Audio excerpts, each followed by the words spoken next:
এখানে আসিনি, আমি কোনো দল রিপ্রেজেন্ট করছি না, আমি রুমিন ফারহানা। যারা সামান্য ইংরেজি বলতে পারে না তারা কিভাবে দেশ চালাবে? দেশ চালানো মূর্খদের কাজ নয়।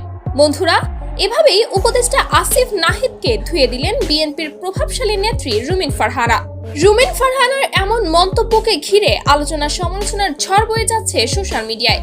যদিও রুমিন ফারহানার বক্তব্য সব সময় আলোচনা সমালোচনার কেন্দ্রবিন্দুতে থাকে, কারণ রুমিন ফারহানা তার বক্তব্যে সব সময় সত্য কথা তুলে ধরে।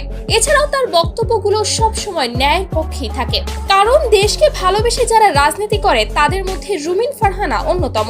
তাই তো তিনি অন্তর্বর্তীকালীন সরকারের উপদেষ্টা নাহিদ এবং আসিফকে মেনে নিতে পারছে না, কারণ তারা এখনো রাজনীতিতে অনভিজ্ঞ এবং বয়সেও অনেক ছোট।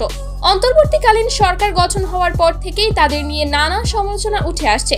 কিছুদিন আগেই বিদেশি সাংবাদিকদের দেওয়া একটি সাক্ষাৎকার নিয়েও কটূক্তির শিকার হয়েছে তারা, কারণ বিদেশি সাংবাদিকদের করা ইংরেজি প্রশ্নের উত্তর দিতে পারেনি আসিফ নাহিদ। তাই তাদেরকে নিয়ে এই প্রশ্ন উঠছে, যারা সামান্য ইংরেজিতে কথা বলতে পারে না তারা কিভাবে সরকারের উপদেষ্টা হয়?